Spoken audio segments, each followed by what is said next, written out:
So after discussing the put call parity theorem, so we did a question on that. How about the binomial pricing model?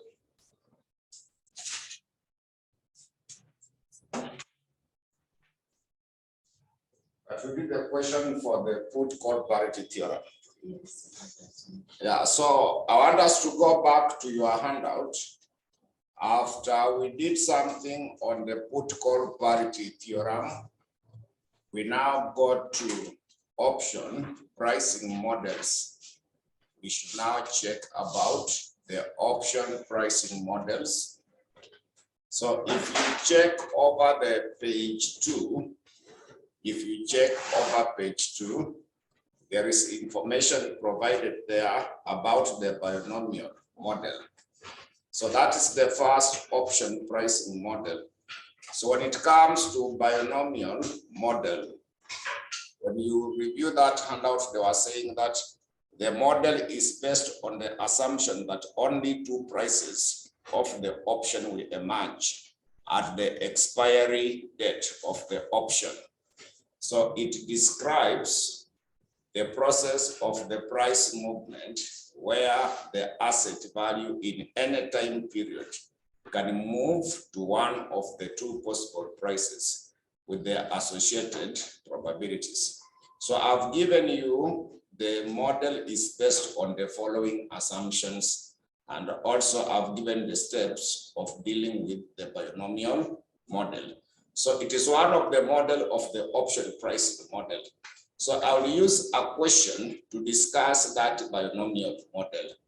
I will use a question to discuss that binomial model on how we can use it to get the value of the put or the call option. So what we can do for now, I want you to check a question for May 2015. May 2015, question number 5, sorry, question number 3, part C. So I want you to check May 2015. So we check through the question for May 2015, question number 3, part C. That is now a question on the binomial model, May 2015. There is a question number 3, part C.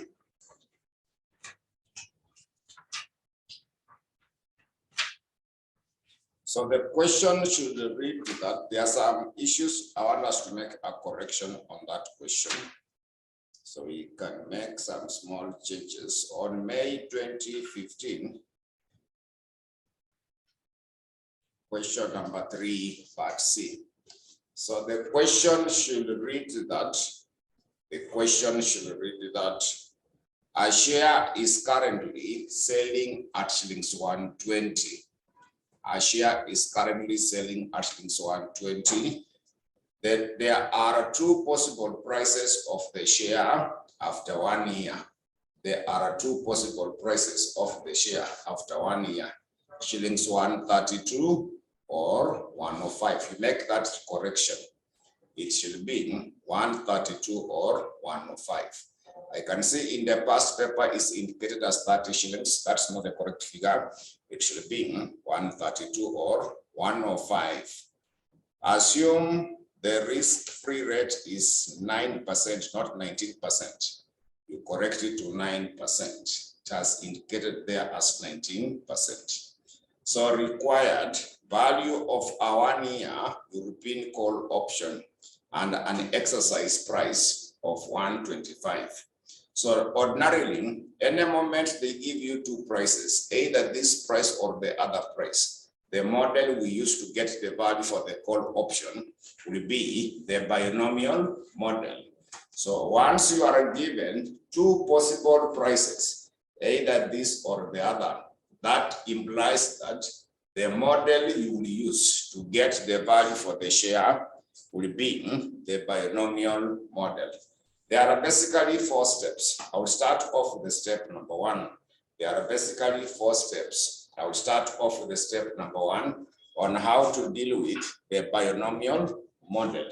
The first step, which will be computing the option delta. The first step, we simply come up with what is supposed to be the option delta. So option delta will be the same as the discounting rate. So to compute the option delta, you simply take changes in the value of the option. You simply take the changes in the value of the option. Then we divide by the changes in the share price. We divide by the changes in the share price.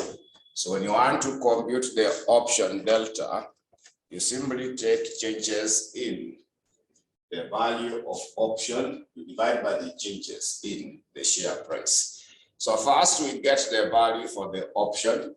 Remember, it is a call option.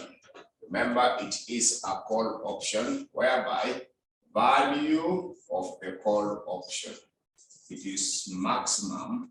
Then remember, in brackets, market price of the security, you subtract the exercise price, but you make it to be equal to 0. So there were two prices, either 32 or 105. We calculate for both. Of them. So the first one should be maximum. So 132. Exercise price is given. Exercise price has been given down there as 125.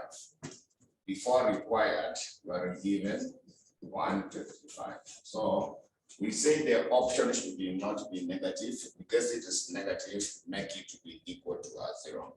So 132 minus 125 should give us which figure? So it will give you a value of 7. So it is either 132 or 105. So I made some correction. So 105.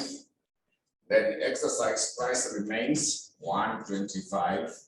So this one definitely will be a 0 because it is a negative. So now after that, we should now be in a position to calculate what should be the option delta.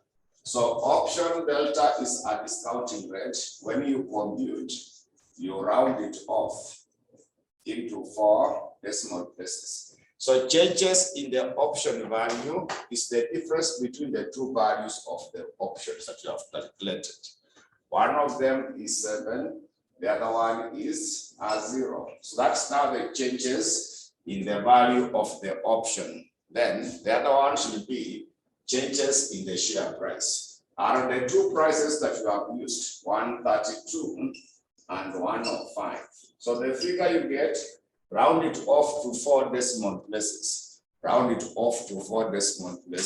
So that we use it as a discounting rate. You round it off into 4 decimal places so that we use it as a discounting rate. So it should give you which figure? 0.2593. So that should be the first step, how to calculate the option delta. We now go to the step number 2, on how to use the binomial model. The step number 2 is going to be,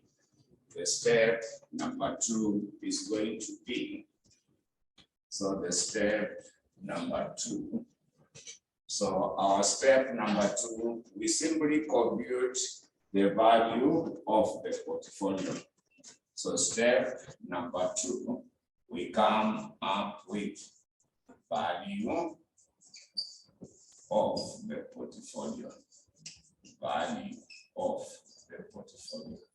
So to calculate value of the portfolio, we shall be getting present value of the share price. The present value of the share price. Present value for the share price. Then we subtract the value of the call option.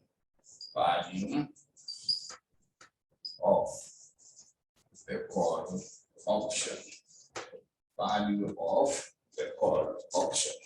So when you are computing the present value of the share price, it will simply be market price of the security multiplied by the option delta, multiplied by the option delta, then we minus value of the call option. So when you want to compute the value of the portfolio, it will simply be present value of the share price. Then we subtract value of the call option. So we go back to step number one. Step one, there were two prices, 132 and 105. So 132 was positive, 105 it was negative, but we were able to make it equal to 0. So we now ignore 105. We deal with 132. So your market price here will be 132. Because now we ignore the one which was negative. So option delta is it was 0.2593. Then we have ignored 105. So this value for the call option should be the one for 132. What was the value for the call option when the price was 132? It was 7. So that's now you ignore the one which was negative and you used it as a 0. So we only concentrate on the one which was likely to give you the positive value. So we come up with that figure. So how much is it? Yeah, so that should be now our step number 2. How to calculate the value of the portfolio. How to get the value for the portfolio. So now we go to the step number 3. We now got the step number 3. So step 3, we compute present value of the portfolio. The step number 3. We simply calculate now the present value of the portfolio. Now compute step number 3. Step 3, you calculate the present value of the portfolio. The present value of the portfolio. So to compute present value for the portfolio, simply take value of the portfolio,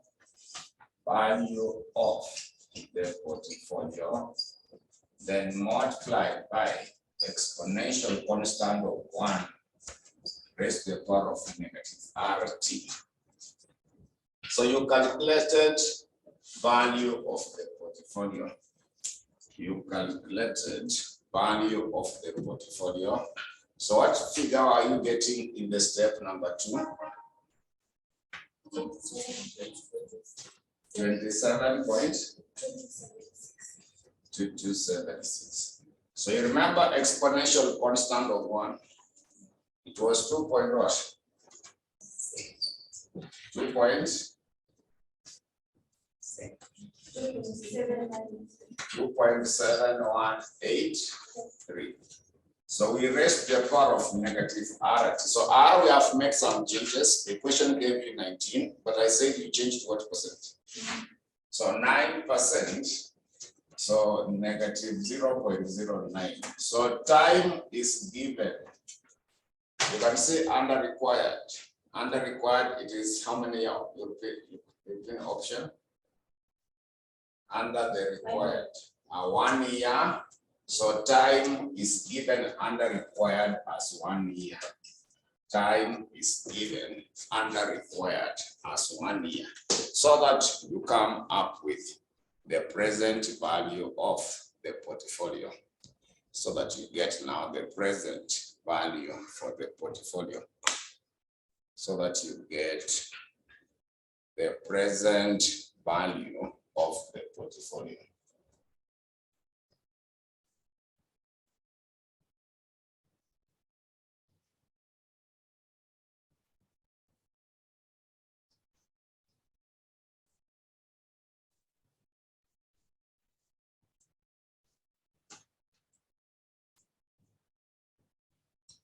So that should be now your step number 3. So finally, we got the step number 4. Finally, we got the step number 4. So step 4, we are supposed now to deal with the step number 4. We are supposed to calculate the current market value of the call option. The current market value of the call option. So we now compute the current market value of the call option. So to get the current market value for the call option, you simply take the present value of the current market price We simply take the present value of the current market price. Then you subtract the present value of the portfolio. The present value of the portfolio. Then you subtract. So when you want to calculate current market value of the call option, you simply take present value of the current market price. You subtract the present value of the portfolio. So this present value for the current market price, you simply take the current market price. You simply take the current market price of the security multiplied by the option delta. Then you subtract that present value of the portfolio. So when you check in the first paragraph, the question has that particular security currently sells for how much in the first paragraph? So it currently sells at how much in the first paragraph? Yeah, so the current market price is given as 120. So you multiply by the option delta. Option delta we calculated in the step number 1. It was 0.2593. Then this particular present value of the portfolio you have already been calculated in the step number 3. You got which figure?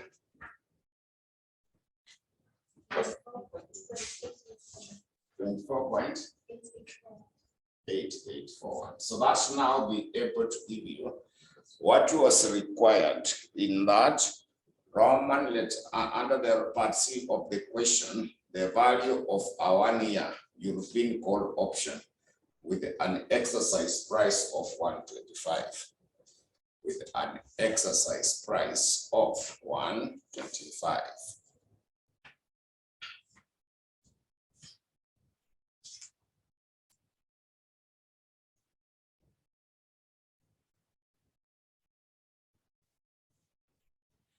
An exercise price of 125.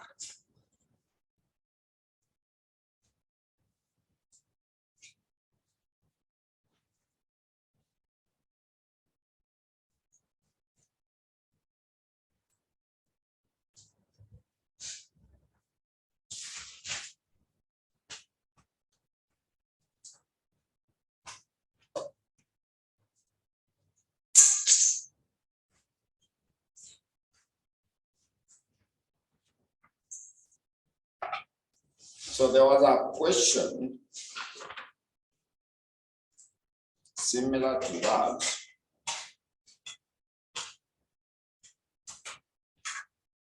There was a question similar to that.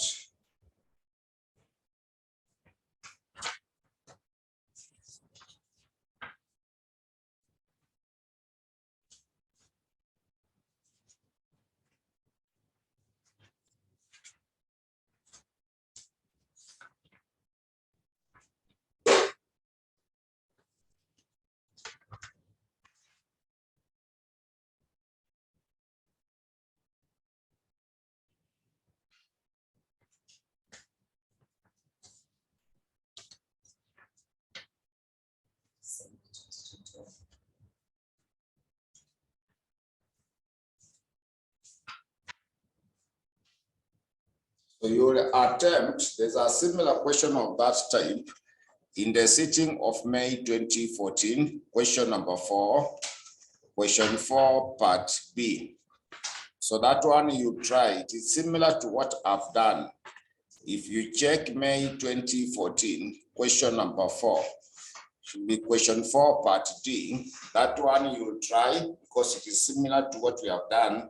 What they did is that they only changed the share prices. So that should be May 2014, question number 4, part D.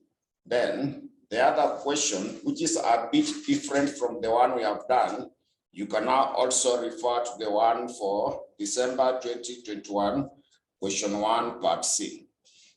You can also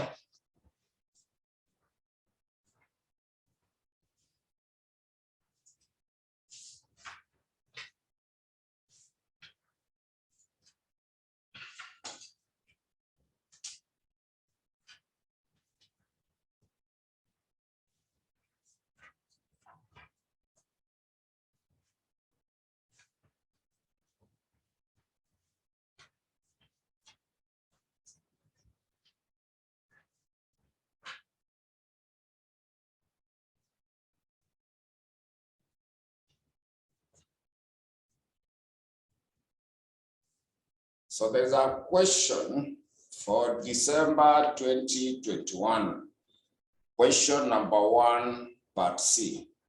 There is December 2021, there is a question number 1, part C. So that question 1, part C, I want us to go through it to see the content. So they said that XYZ Limited share is currently selling at 10 shillings. It is currently selling at 10 shillings. So the share price will increase by 5% or reduce by 5%. 6 months from now, the risk-free rate of return is 6%.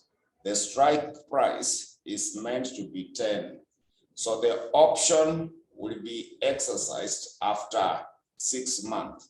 So using the risk neutral approach, determine the value of the put option at the initial node of the binomial tree, So this one is on the put option. The one we have done was on the call option. Then the prices have not been given. You compute the prices first. You will be required to compute the 2 prices. You will be required, first of all, to calculate the 2 prices. So to calculate the 2 prices, when you want to compute the 2 prices, so they have stated that the price will either reduce by 5% or increase by 5%. So we calculate the 2 prices. We compute the 2 prices. So the first price there, you get 105. So our first market price of the security, get 105% of 10 shillings. Because it is reducing, it is increasing by 5%. So when you increase that price by 5%, 105% of 10 should give us how much? You'll be able to come up with a figure of 10.5 there. Or it can reduce by 5%. So the other market price, get 95% of 10. Get 95% of 10. Okay. So you get a price of 9.5. So there are 2 possible prices, either 10.5 or 9.5. So the step number 1, I said you get the option delta. The step number 1, you calculate the option delta. So option delta, you simply get value changes. It will now be changes in value of the put option. of the put option. So just the option, because you already know it is the put option. Then you divide by the changes in the share price. Changes in the share price.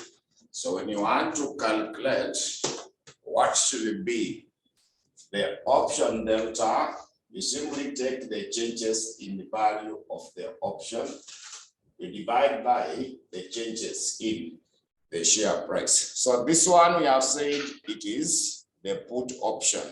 It is the put option. For the call option to get its value, we start off with the market price. We subtract the exercise price. But now that it is the value of the put option, now that it is the value of the put option, you simply get the maximum. So you start with the exercise price. Now you subtract the market price like that. So this one is a put option. The other question, it was a call option. So for the value of the put option, we start off with the exercise price. Then we minus the market price. So what is now at that point? We start with the first price, but the question had given me the exercise price. How much are we having there as the exercise price? So the option will be exercise, and so the strike price is the same as the exercise price. The strike price will be the same as the exercise price. So this one will be 10. Then you subtract the market price. Market price, there are two of them, either 10.5 or 9.5. So the one for the 10.5 will make that figure to be negative. So we make it to be equal to 0. The one of 10.5 will make the value to be negative. So we make it to be equal to 0. Then we also have the other price. We also have the other price. So the other price is 9.5. So you minus 9.5.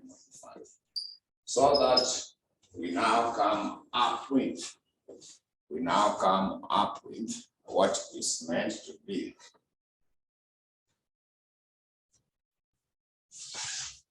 So it will be which value? So it is giving a figure of 0.5. So now we ignore the one that was negative and it gave you a 0. We only deal with the one which is positive. So some people had asked some question. I'm using this one to explain the issues you have raised. So you pay attention on the basis of how we are going to deal with the question. So we are saying that you want to get the option delta. So option delta is given by changes in the value of the option. So there are these particular two values, the 0 and 0.5. Then we are only looking for the changes. Don't make it negative. We are only looking at the change from one point to another. So when you are computing the change, start with the one which is 0.5. minus the one which is 0. We are looking at the changes in the value of the option. We have calculated there are two of them. There is 0.5 and a 0. So the change we look for is simply the difference between the two.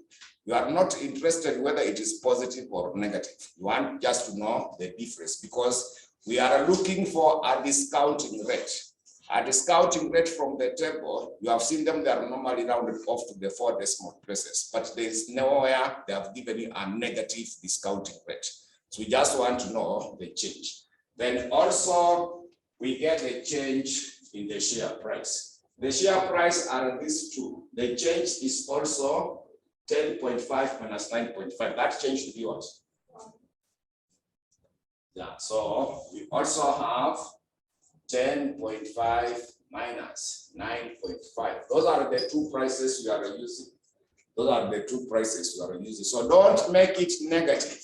We just want to get the change from one point to another.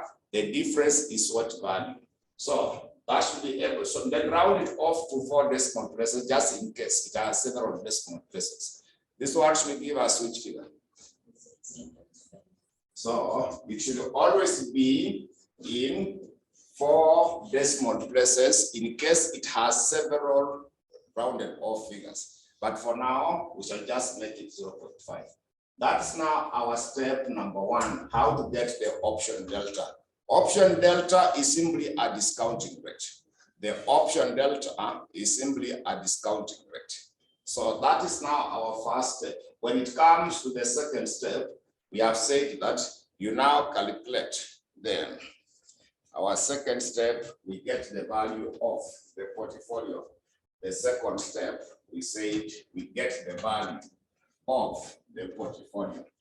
You go to your second step, get the value of the portfolio. So the second step, you come up with the value of the portfolio. So to calculate the value of the portfolio, you simply take the present value of the share price, the present value of the share price. Then you subtract value of the option, you minus value of the option, you minus the value of the option. Then when you want to get the present value of the share price, I say that you simply take the market price multiplied by the option delta, multiplied by the option delta, then you subtract the value of the option. You subtract value of the option. Then when it comes to this point, go back to the step number 1. We only deal with the price which was giving you positive value. We only deal with the price which was giving you positive.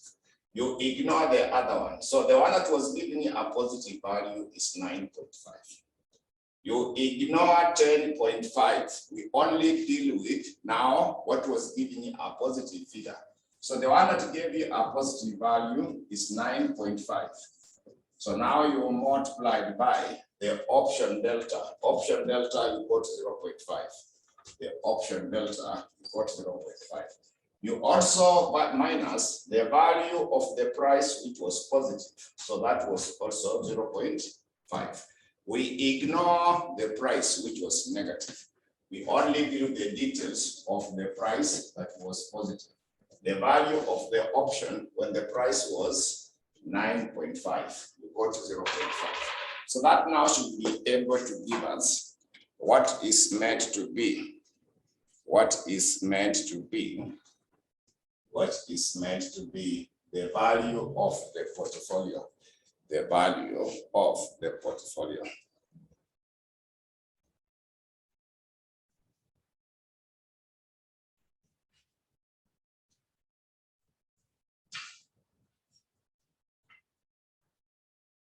So it should give us which figure?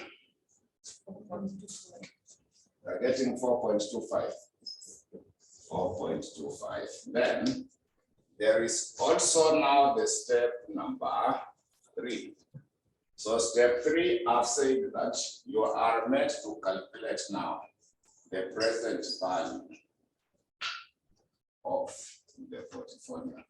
The present value of the portfolio. So to get the present value for the portfolio, simply take that value of the portfolio. Get the value of the portfolio, then multiply by exponential constant of 1. You raise to the power of negative RT. You raise to the power of negative RT. So that value of the portfolio you have seen, it is 4.25. Then we are supposed to multiply by exponential constant of 1. It will, we say it is 2.7183. So we raise to the power of negative RT. R is the risk-free rate, whereby the question has given us which figure as the risk-free rate. So 6 percent will be the same as 0.06. So time was also given. The option will be exercised after how long? 6 months. But we said you convert it into a year. We had said you convert it into a year. So that T, you take 6 divided by 12. It is 6 months divided by 12. We convert it into a year. So that will also be 0.1. So this one will be 0.5. Convert that time into a year. Everything you use must be converted into a year. Remember, if they give you month, you divide by the number of the month. If they give you days, you divide by the number of days in a year. You divide by the number of the days in a year. Divide by the number of days in a year.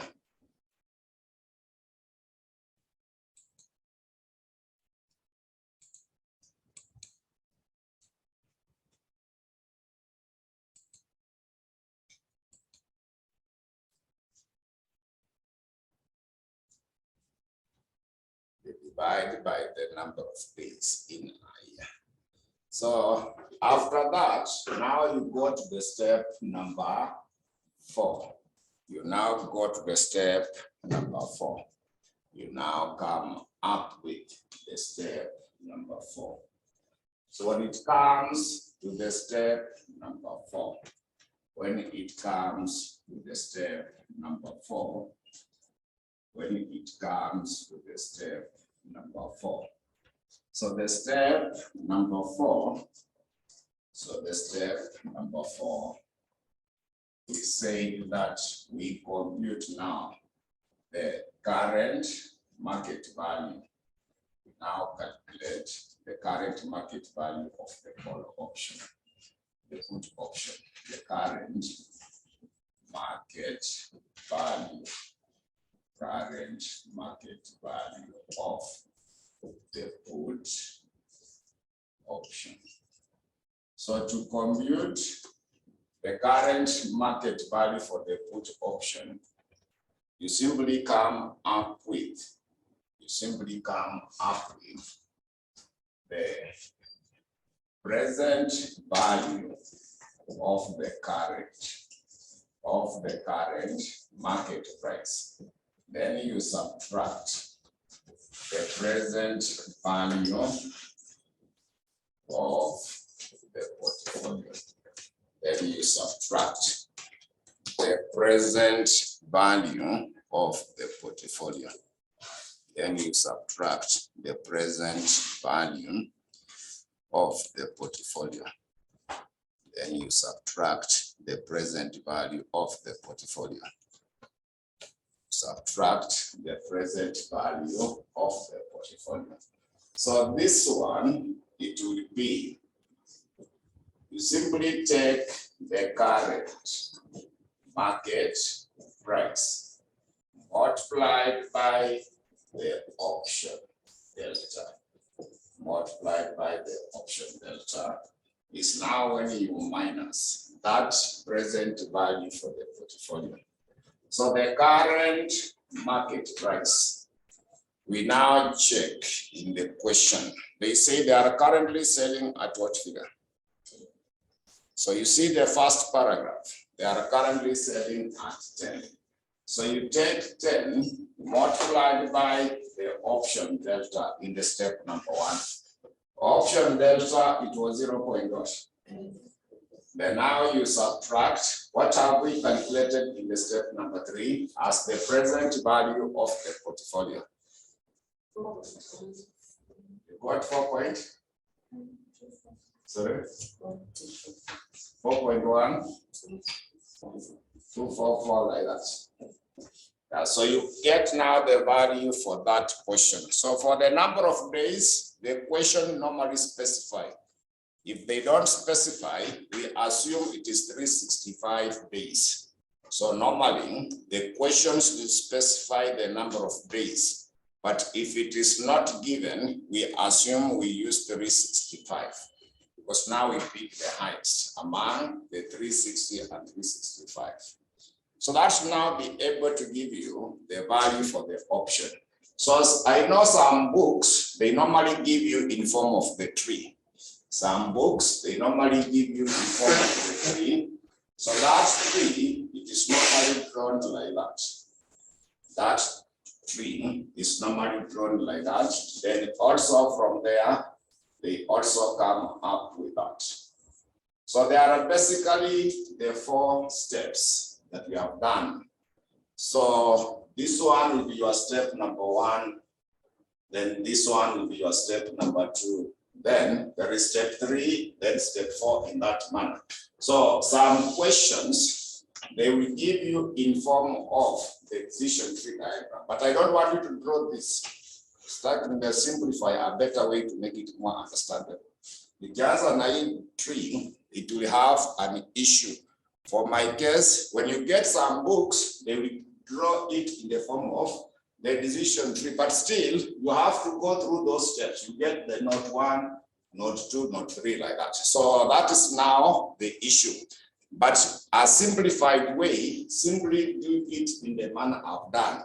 Finally, when you draw a decision tree, a binomial tree, you will still come up with that. So you only write there the figures from the workings that you have done.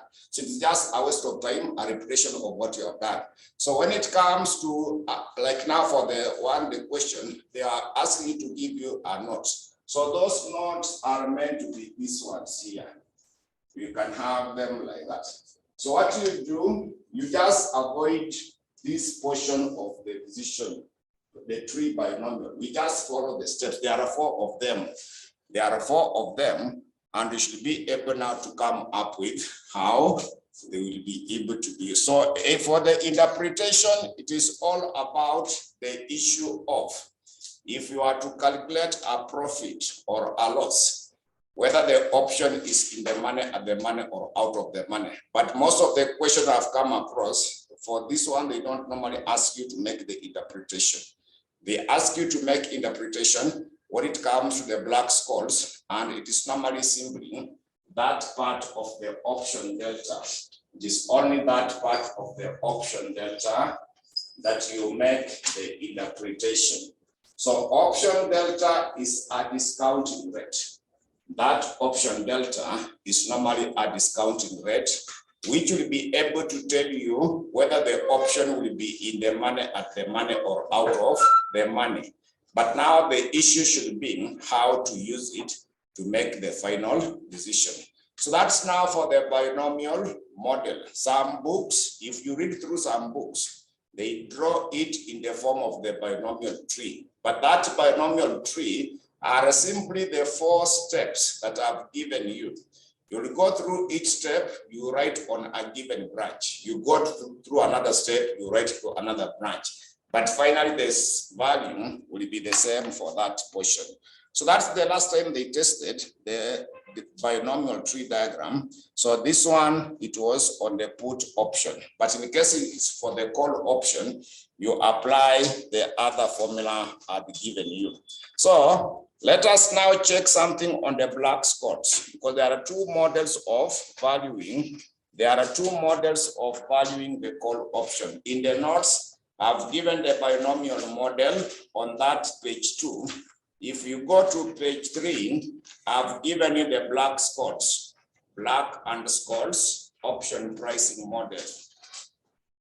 So I want us to check something brief on that black and squads option valuation model. So it is there on page 3 of the handout that I've given you. It is there on page 3 of the handout that I've given you. So that handout is about the black squad model. So this model is used to derive the fair value of the call option. That model is used to derive the fair value of the call option. So it is used when the share price at the end of the expiry period can take continuous values rather than 2 values. So for you to use the binomial model, they must give you 2 prices, either this or the other. So there will be no question that will tell you that you use the binomial model, except the one that you have just done. But most of the time, they are normally silent. So if you are given two prices, either this price or the other price, we use the binomial model. But when you are given only one price, we shall be using the Black-Scholes. So under that, I've given you the assumptions under which the Black-Scholes operates on. The rate of return of the share follows a normal distribution. Also, the risk-free rate is constant during the period of the option contract. So you go through them. So my interest is where that model, according to Black and Scholes, the value for the call option will be calculated as follows. So I want to summarize that model. Then we use it to answer one of the questions in your past papers for the binomial, for the Black and Scholes. So when it comes to the Black-Scholes, this formula is not there in that handout. The formula is not there on the handout. I want us to clarify it by working it out. So to get the value for the call option under the Black-Scholes option evaluation model, value of the call option should be given by P. I will be explaining each one of them, then N D1 like that. Then we shall be required to subtract. We shall be required to subtract what is meant to be E. I will explain all of them. Then N D2 like that. So according to the Black-Scholes, when you want to compute value for the call option, so we are writing the model first, but I will explain each model separately.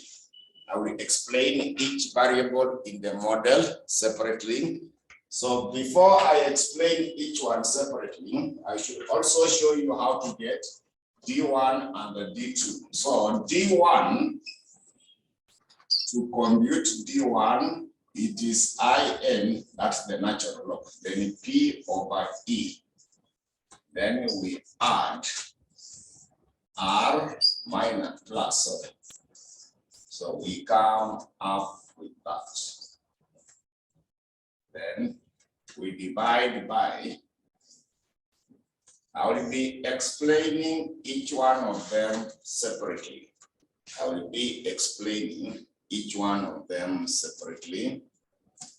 Then also to get D2, you simply get T1, then we come up with that portion. So I want to explain what each one of them stands for. I want to explain what each one of them stands for. I cannot put off the lights. The lights is the one which is reflecting. If I put off the light, you can't see. It is the weather from outside. It is, I cannot be able to put off the lights. Just pay attention when I will be explaining what each one of them stands for. Because it's a reflection from the bulb. So I cannot put off the lights. You can't see now, it is still dark. So what you do, pay attention on how I'm going to explain. I'm going to explain what each one of them is. Because the bulb is here, it is there, then my formula, I cannot write it below that. So I'm writing by, it is unfortunate, the writing places where the bulbs are being reflected to. So just pay attention on how it is. So this one is, BC is the value of the call option, where BC is the value of the call option. This one is the value for the call option. Then P is the current market price. So this particular P is the current market price. The current market price. So this one I'm here to explain it. It is down there. Then come here. This one is E. This E is exercise price. That E is meant to be the exercise price. Then this one we discussed it. You remember exponential constant of 1? It it was exponential constant of 1, and it was 2.7183. R is the risk-free rate. R is meant to be the risk-free rate. Then T is the time to maturity. That T was the time remaining to maturity. So this one, I'm also here to explain it down here. So this one is D1.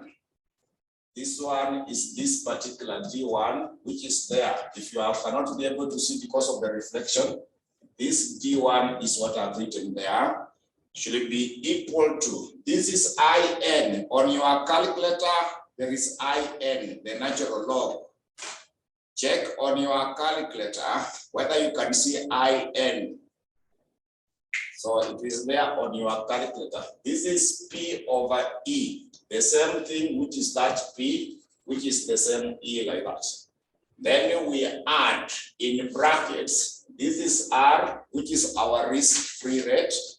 Then we add a half, this is the variance. This one, we normally have it as a variance. That is normally the variance. Then you close the bracket. So T is still the same figure you have seen up there. Then you divide by, this one is the standard deviation. This one was the variance. E is standard deviation. For now, I've done so many questions on how to get the standard deviation, how to get the variance. So this one was the variance. This one will be the standard deviation. Then this T is still the same T you have there, but you get now the square root. Now you come at this particular point. This particular D2 is the same as what I've indicated there. So this D2 is what we have up there. Then D1, this one is D1, which you have calculated over there. Then this one is again what is there and there in that manner. So what I've done is that the only issue is now N. N is the normal distribution table. This particular N refers to the normal distribution table. So I want to use a practical question to explain now everything that we have there, because for now I should not go into details, writing down what each one of them stands for. So there is a question I want us to use on that Black-Scholes option evaluation model. So the question should be April 2022. If you check April 2022, April 2022, question number 3, part D. I want you to check question 3, part D for April 2022. So let us go through that question for April 2022, question number 3, part D. So that question 3, part D, they gave you information that the current market price per ordinary share of Kanka Limited is 58. So if you go through that question, they say the current market price per ordinary share of Kanka Limited is given as 58. So that 58 is what you are referring to as P. P is the current market price. So that particular figure given as 58 will be now the current market price. So a call option exists on the ordinary shares with an exercise price of 52. With an exercise price of 52. So 52 is now your E. 52 is meant to be your E. So that is now our exercise price. With the 6 months to maturity. With the 6 months to maturity. With the 6 months to maturity. So that is the maturity period will be 6 months. Then they continued to say that the option can only be exercised on the maturity. So that is, it is a European option. That is, it is a European option. The risk-free rate of return is given as 6%. The risk-free rate of return is given as 6%. And variance of the rate of return on the share is 15%. So required, they were asking you using Black-Scholes option pricing model, estimate the value for the call options. They have given you a hint of the formula you are supposed to use, but I'll stick on the one that I've given you so that we now make more understanding concerning the same. So when you are using the Black-Scholes option pricing model, when you are using the Black-Scholes option pricing model, the first step, calculate D1. The first step, you need to come up with D1. The first step, you compute D1. So to get D1, I've said it is given by the natural log like that. Then P divided by E like that. Then you add in brackets R plus the variance, half the variance like that. Then T. Then you divide by, we divide by.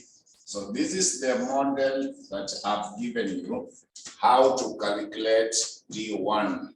So to compute D1, it is IN, which is there in your calculator, then P over E, then we add in brackets R plus a half the variance, then T, you also divide by the same. So this one should now be IN. So P I've said is what you have been given up there. So P I've said is what you have been given up there as 58. So it is IN, then 58 divided by E is the exercise price. From what you have there, exercise price is 52. The exercise price is given as 52. Then we add. In brackets, there is R. R is the risk-free rate. What were you given in the question as the risk-free rate? So 6% will be the same as 0.06. Then we add the half the variance. So the question had already given you the variance. They say that the variance of the rate of return is what percent? So 15%, it is already squared. I say this one is the variance beyond your standard deviation. If you are given a standard deviation, square to get the variance. So this one is already a variance. Don't square a variance.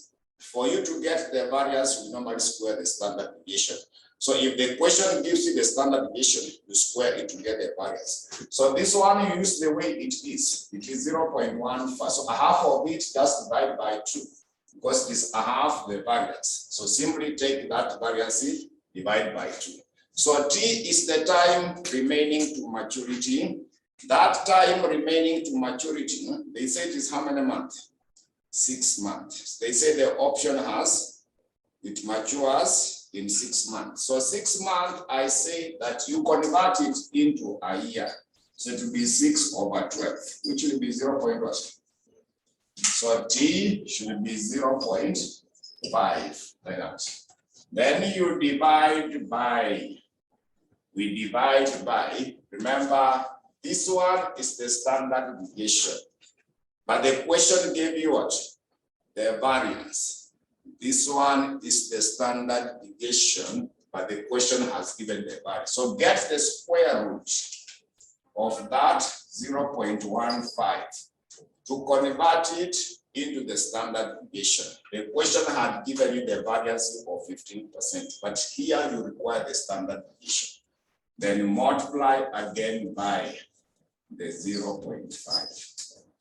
So we need now to come up with that particular value. We should now come up with that particular value.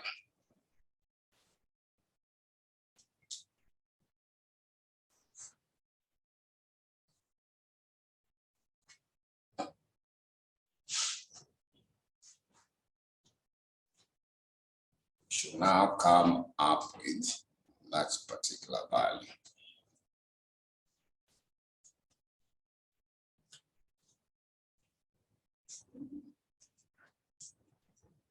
So anyone who has calculated, you give me the figure.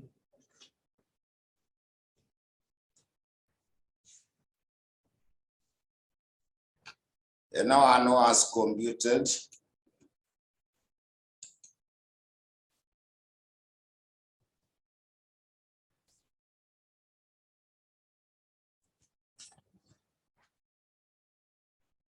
online, I've been given a figure of 0.64. 0.6452. Maybe you can round it off to 4 decimal places. What values are you coming up with?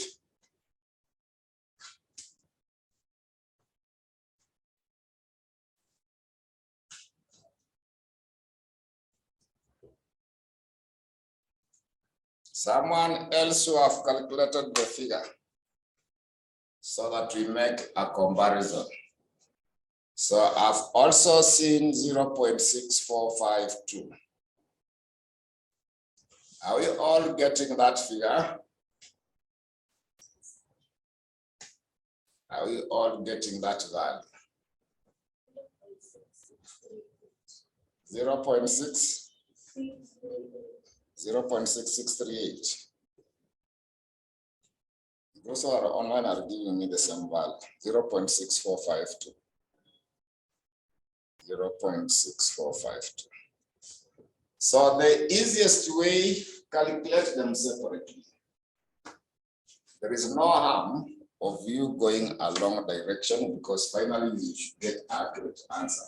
So for us to get this figure, just press IN, then 58 divided by 52, then get the answer for that. So it should give us which figure?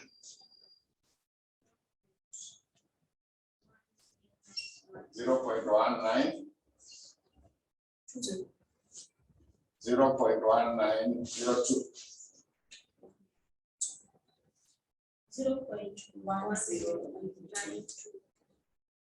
0.1092. Then also calculate this figure separately. Also calculate this other figure separately. So this one separately should give you which figure? Because you start with this one, 0.15 divided by 2, then add it to 0.06. Then you get the answer before you multiply by 0.5. So that one should give you which figure?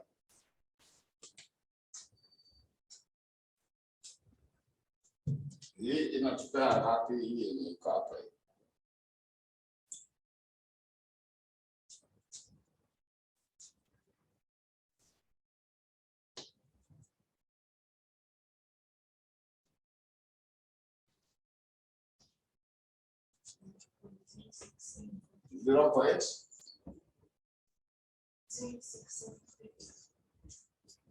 0.0675. Then here denominator ni ngapi? This denominator is which here?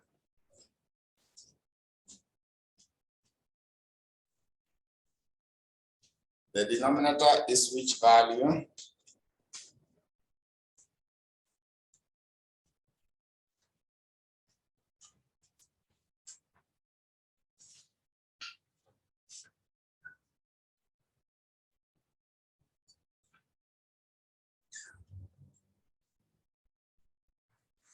$0.2739.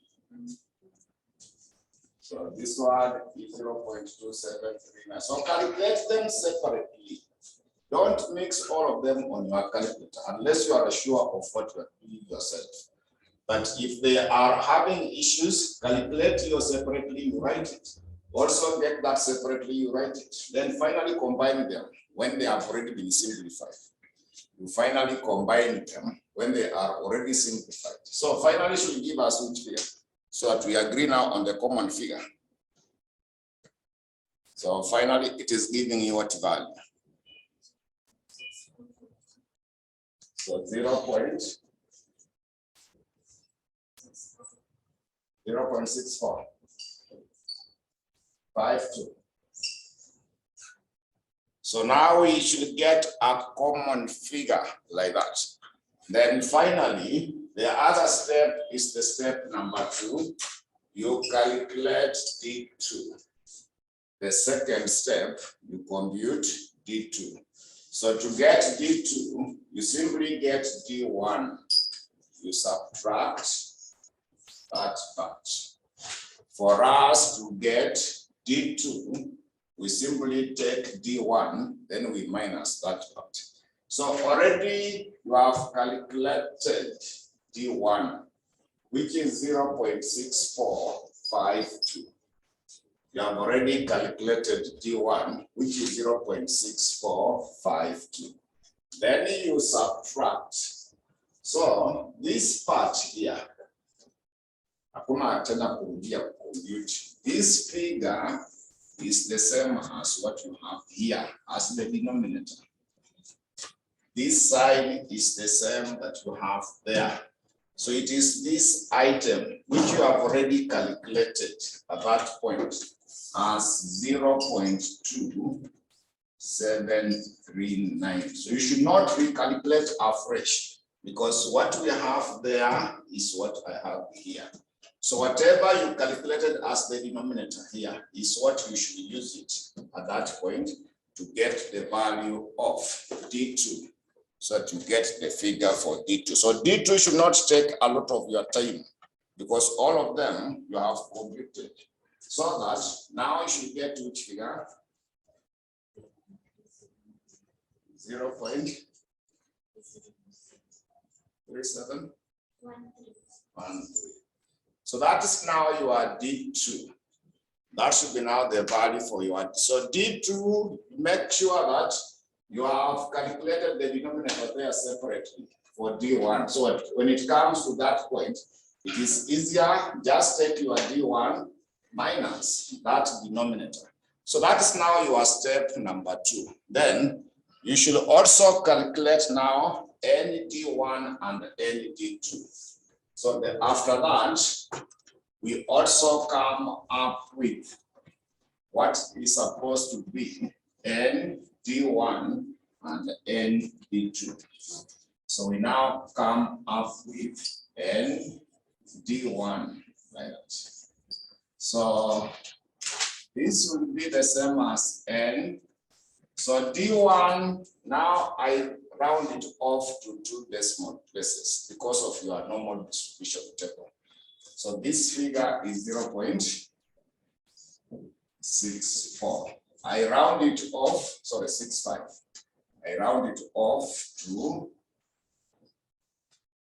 2 decimal places in figure. So our D1, you want to get it as ND1. So to get ND1, so that is D1, that figure, I will be able to round it off into 2 decimal places.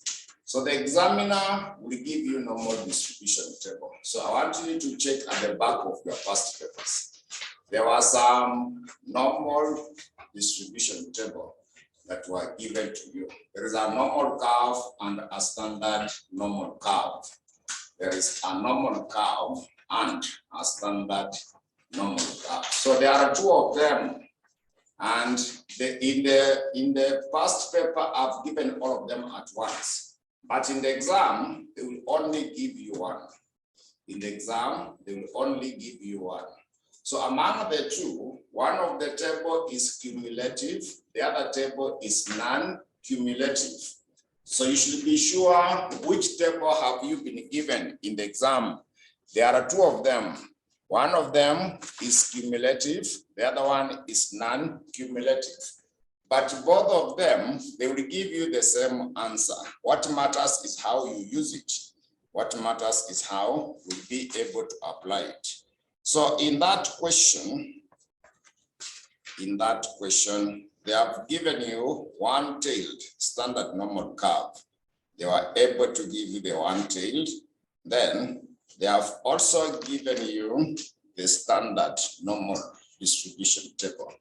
They have also given the one for the standard. So I want us to check both. They will give you the same. So that we come up with the values for that portion. So that table for the one-tailed, it is a half. It is indicated in between as a half. So what do we do? You take 0.5. So we shall be able to come up with the 0.5 like that. Then you check in that table. You check in that table. You see in that table, they have given you Z. You see under Z. Check under the column for Z, go to 0.6. Are you able to see 0.6? Then go up there Z on the other side. I want you to check 0.05 because it is 0.65. So 6 is for the down, then 5 is on the other side. So when you connect 0.6, then move across until you get up there, 0.05. Which figure are we able to locate in that area? So it is 0.2422. So that is now non-cumulative table. That table is non-cumulative.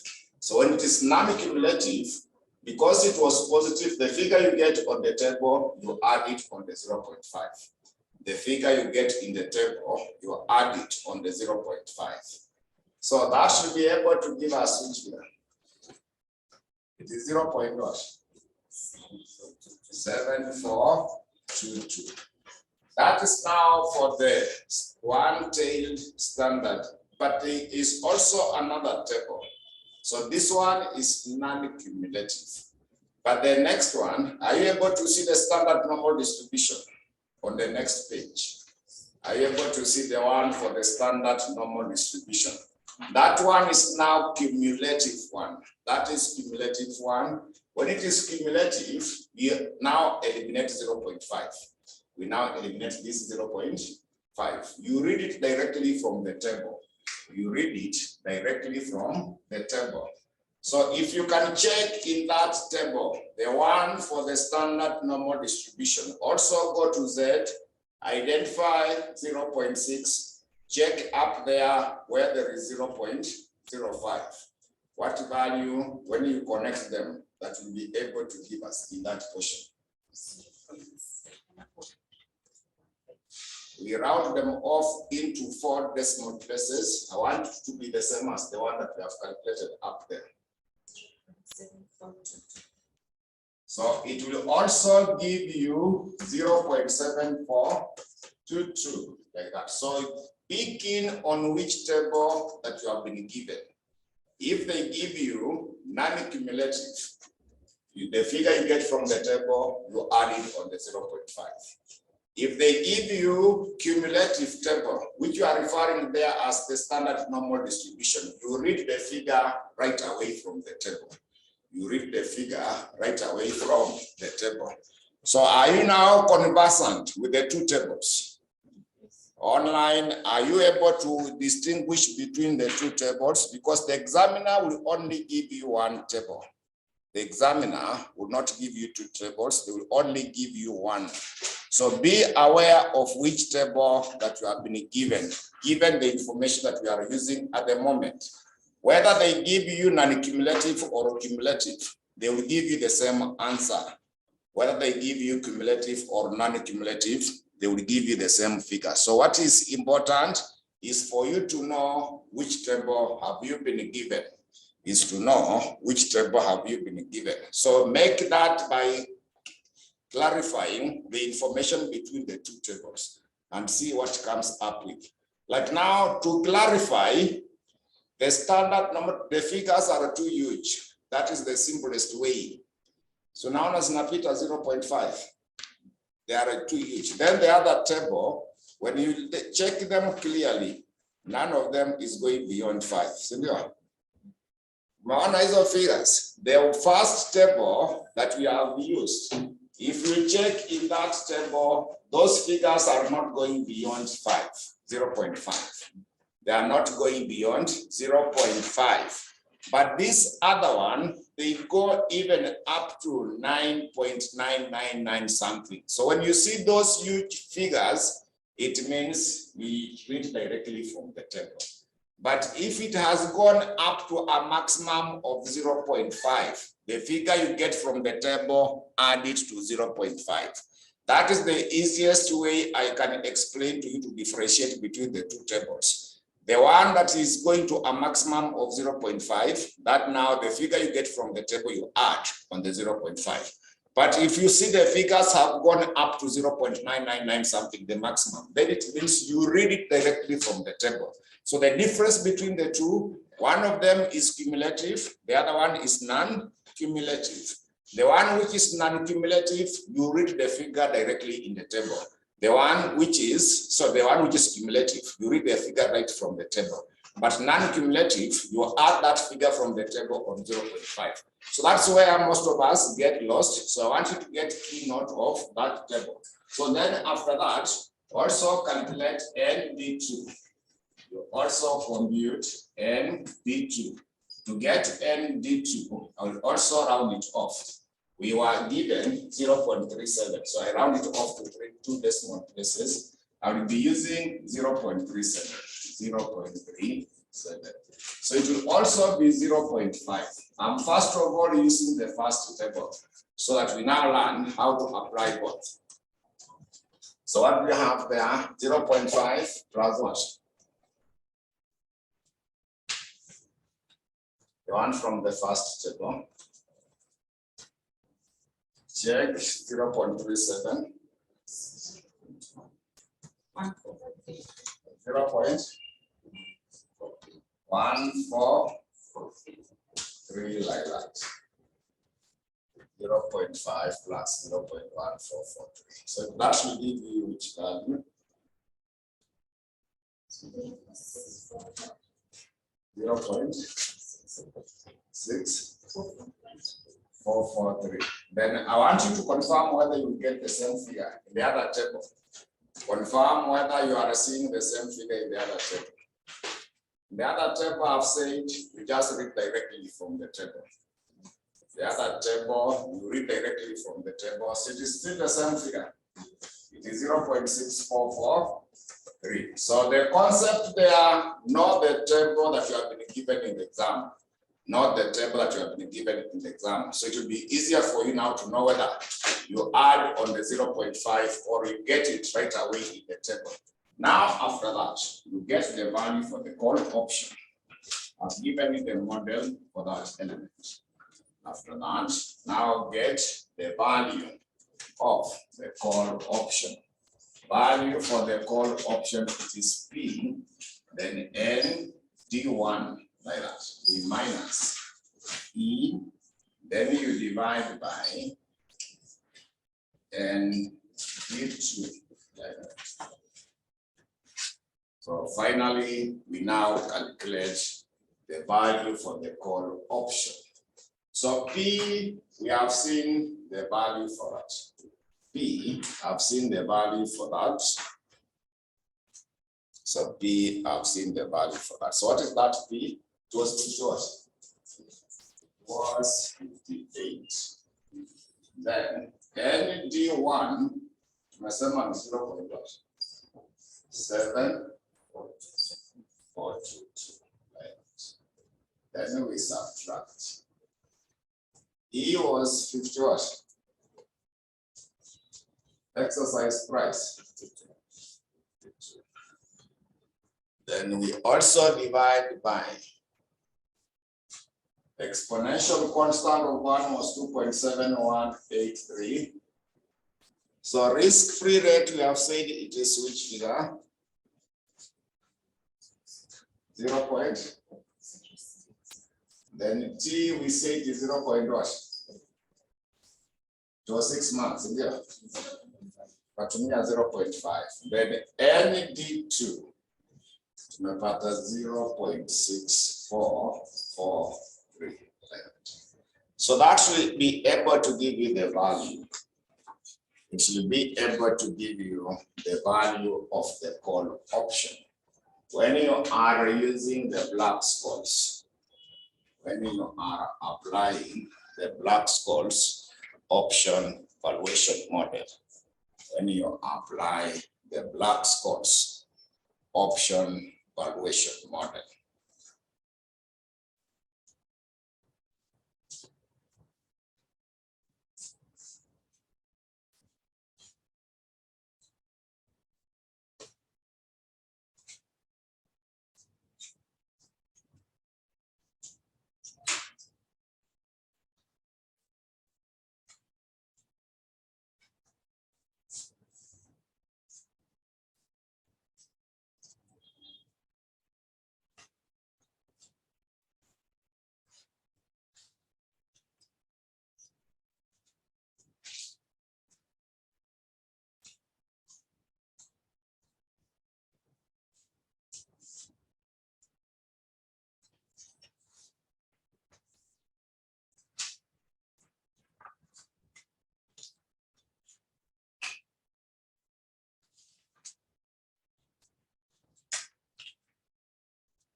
Napata 10 point. Someone has given me 10.53. Others are also getting 10.53.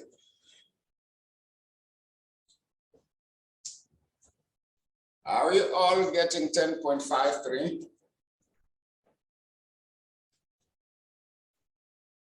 Someone else has gotten 75.56.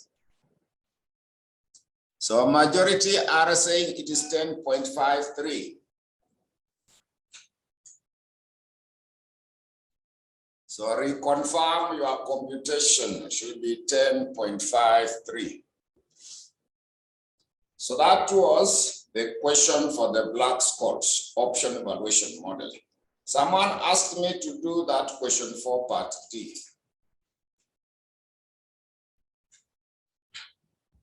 Are you able to see the same sitting? Because we did similar question. Are you able to see question 4 part D in the same sitting? Question 4 part D, it is on the restructuring and the reorganization. I did a similar question, but let me just go through it. Yeah, so the time remaining is short. I want us to go through it very fast. Someone had requested we do that question 4 part D. We did that similar question on the restructuring and reorganization.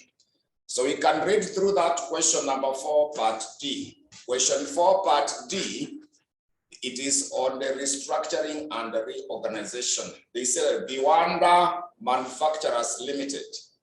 Viwanda Manufacturers Limited.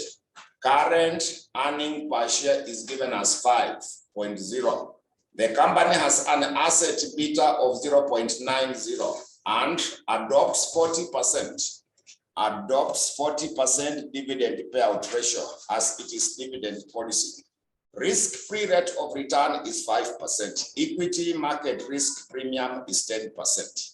Then management of Viwanda Manufacturers Limited intends to undertake a financial reconstruction, which will result in the debt to equity ratio changing from 0.15 to 0.3. Debt is considered to be risk-free. So required, show the impact of the financial reconstruction on the WSEC.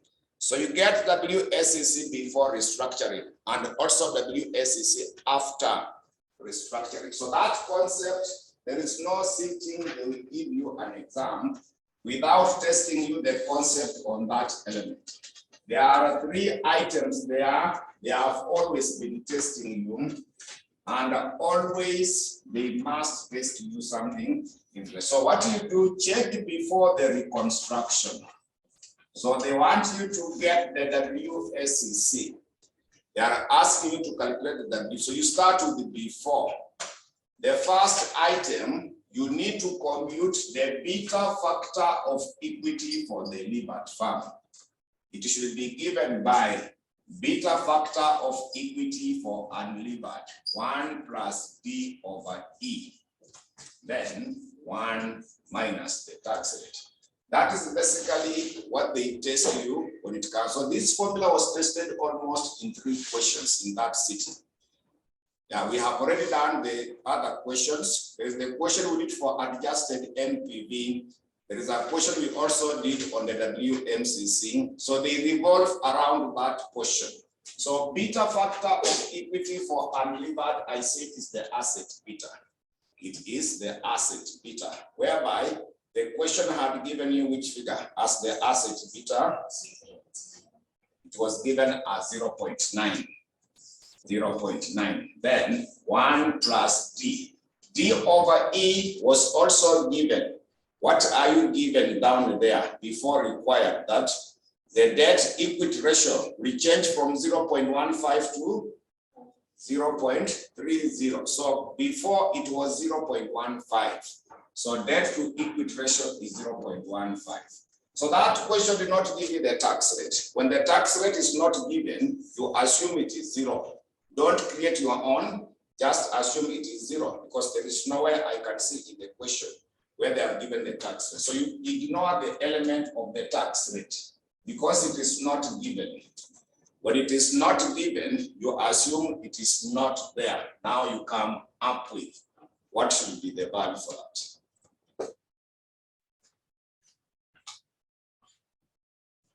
Compare which percent the tax rate.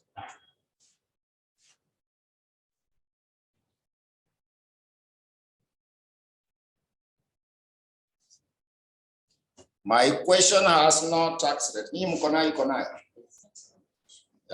I use what I have from my past paper.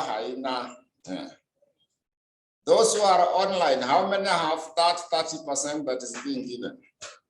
I've said if it is given, use the one that is given. But for almost all of us, we don't have. So before required. Anasema before required. So before required, mine does not have. So I want us to use a common past paper. I want us to use the common one. But anyway, if it is there, you use, because the issue is the concept I'm explaining. What is important is the concept. Now that mine does not have, and the majority of you do not have, let us apply where it is not there. But if it is there, it is very easy. It is just multiply this by 0.7. Yeah. So assuming all of us we don't have, what value do we have at that point? We get to 1.35. So that's the first item. Then the second item, calculate KEL, where it is the risk-free plus in brackets, expected return for the market minus the risk-free rate. Then beta factor of equity for the levered firm. Then all over and over again, I've been telling you this part is the same as what? It is the risk premium. That portion is the risk premium.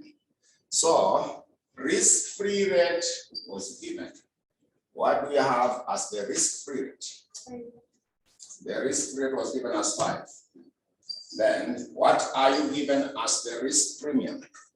Equity risk premium was given as 10. So you take the 10 multiplied by 0. So 1.0. 1.035 like that. 1.035. So every sitting, lazima utaandika use formula. Lazima utaandika use formula. That is what they ask. And in this sitting, you must have used this part in 3 questions that was there. Adjusted NPV, we used both of them. There is a question we also did, that question 1 part B. It was also the same thing. We used these 2 formulas there. So what should be our KEL? 15%. 15 points. Then after that, now you calculate your WSCC before. You now compute what should be your WSCC. So WSCC, it should be the weight of equity, cost of equity for the delivered farm. Then you add weight of the debt. KD must always be after the tax. So the new concept, which you already know, they did not give you the weight, but the question has given you debt to equity ratio. Tumepewa 0.1. You have been given 0.15. I've kept on showing you how to use your calculator to get those proportions. So can you check on your calculator what we have been doing to see the proportion between the two? 0.15 is to 1. So what should be that proportion? It is 3 is to 20. It is 3 is to 20. Which means when you add both of them, it will give you 23. When you add them together, it will give you 23. So that means debt is 2 over 20. Sorry, 3 over 23. 3 over 23. Equity is what is there as 20 over 23. Like that. Then now you get your WSCC. Now you come up with your WSCC. So that's WSCC. Your WSCC should now be equity, you get 20 over 23. Multiplied by KEL to kapata which percent? 15.35. Then also the debt, you take 2 over 23. KD, they said it is risk-free rate. KD, they said it is risk-free rate. You see what they said about the debt? They had explained before required that debt is considered to be risk-free. So when the security is risk-free, the cost of that security is the same as the risk-free rate. So what are you given as the risk-free rate?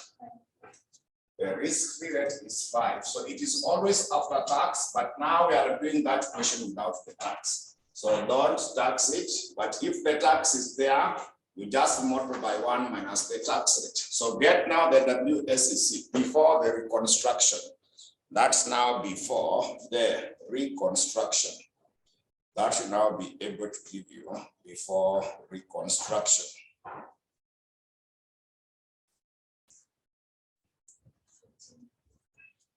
So that is before. Then now you do the same after the reconstruction. We now do the same after the reconstruction. We do the same after reconstruction. We now check the same after the reconstruction. We check the same after reconstruction. So when it is after reconstruction, you start again by calculating beta factor of equity for the delivered. It is beta factor of equity for undelivered. 1 plus D over E. Then you come up with that. So this one will remain 0.9. So after, what is debt to equity ratio? It was changing from 0.15 to? Yeah, so 0.3. We are assuming there is no tax, but if the question has tax, you know how to approach it. 1 minus the tax rate, which will now, if guess it is 30%, you multiply by 0.7, so that you come up.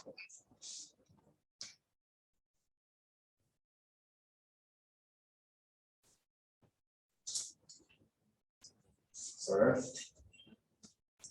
1.17. 1.17. Then after that, get KEL, risk-free rate plus in brackets expected return for the market minus the risk-free rate, the beta factor of equity for the levered firm. So risk-free rate, we have said it is 5%. Then remember, expect the risk premium was 10. Also multiply 1.1. So that should be able to give you what is meant to be KEL, which is giving us which value? 16.7. Then finally you get your WSEC, where you get the weight of equity, cost of equity for the levered, weight for the debt, KT, which must always be after the tax. So KE, the debt to equity ratio has been given as 0.3. So you create that proportion for that. You create that proportion. Debt to equity ratio, it is 0.3:1. So that should be the same as what?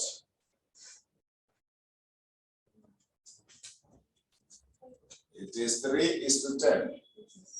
Yeah. So that means it is 3 plus 10, which gives you 13. So debt will be 3/13. Equity will be 10/13, like that. So you express them in that order. So that you have WSEC. The weight for equity, you take 10/13. So KEL is 16.7. Then the weight for the debt, it is meant to be 3/13. So if the debt was risk-free, we still use the risk-free rate, which was, yeah. So we are assuming there was no tax, but if there is tax, you compute it. So what should it be? 14. So now you can explain, has it gone up or reduced when you compare before and after? When you compare before and after, has it increased or decreased? It's the same figure. Yeah, but the concept should be, though that question, this person is simply interested in this item, and this. There are different topics. This one is meant to be CAPM. This one was the capital structure theories. This one is now the restructuring. So they combine all of them into one question for that. So we still have to do one more question. So maybe I'll meet you tomorrow. Mtakuwa available. Is it adding value? Yeah, so